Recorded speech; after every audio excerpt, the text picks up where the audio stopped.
Hello, and welcome to the weekly broadcast of Strategic Speaking for Results. I'm Elizabeth Bachman, your host, and today I'm talking about how cultural conditioning may be affecting you without you realizing it. Now, I talk on these broadcasts a lot about how women sabotage themselves, how women don't recognize where we don't where we don't stand up for ourselves, or because Western business was built around principles that worked for men, the principles that worked for women may not always be the same ones. But in addition, don't forget that the way the culture you grew up in may be affecting you. Now, the whole point of this is to recognize it. Awareness is everything. So if you grew up in a culture where, say, your parents came from another country and their desire was to fit in, they may have told you, do whatever you need to do to fit in. Don't stand out. Don't embrace your uniqueness. And probably early in your career, that may be useful advice because you want to be able to get along. But then we need to embrace our uniqueness in order to be recognized, to be different.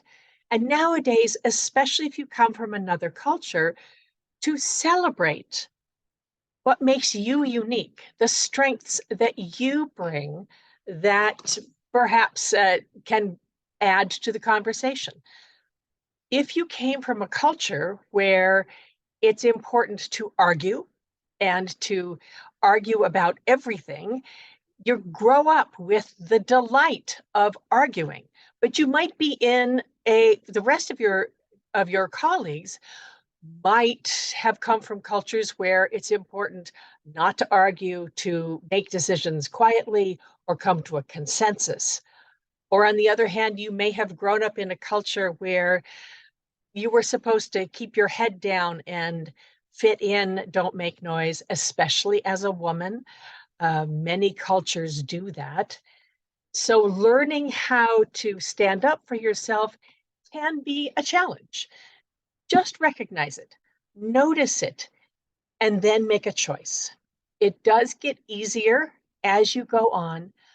One of the things that we do in the Visible and Valued Leadership Certification Program is to have cohorts. The Visible and Valued calls are where you can recognize something like this, where you can get the support to say, no, go for it. You're great. You can do this. It's also important to recognize how cultural conditioning motivates your colleagues. Nowadays, it's usual to work with people from many different countries. So if your style of getting to a decision doesn't fit with your colleagues, recognize that.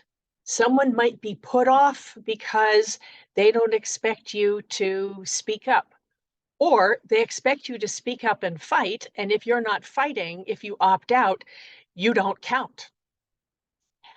I had it, I had a client once who had to do a presentation to the executive team, and she was worried because she was a Vietnamese woman in tech, very rare, a Vietnamese engineer, very rare. And so one of the exercises we did was we set out chairs for each member of the executive team.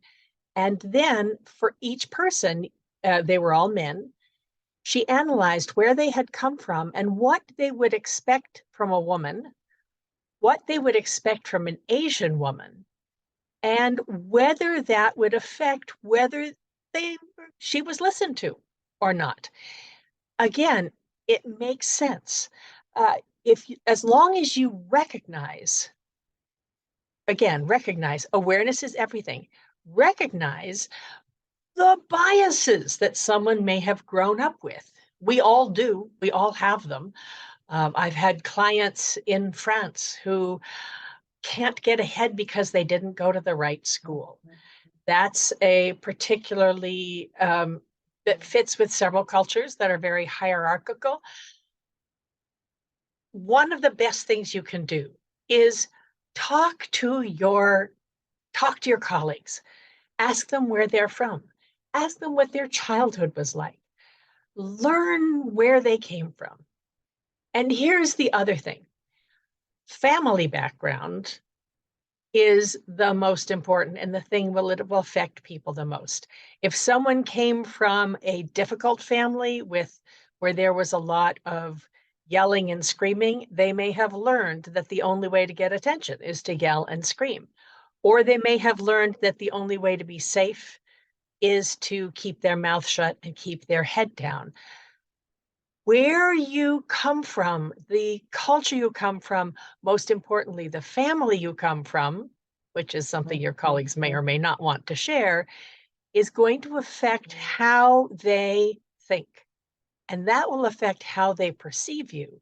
So what you can do is take that into account when you communicate with them so that you are following rule number 1, strategic empathy. Put yourself in the shoes of your listeners. Know the mindset of the people you're speaking to so that you can get the results you need when you're communicating with them. There's a lot more on that topic. If you have further questions, please contact me. This has been Strategic Speaking for Results. I'll see you on the next one.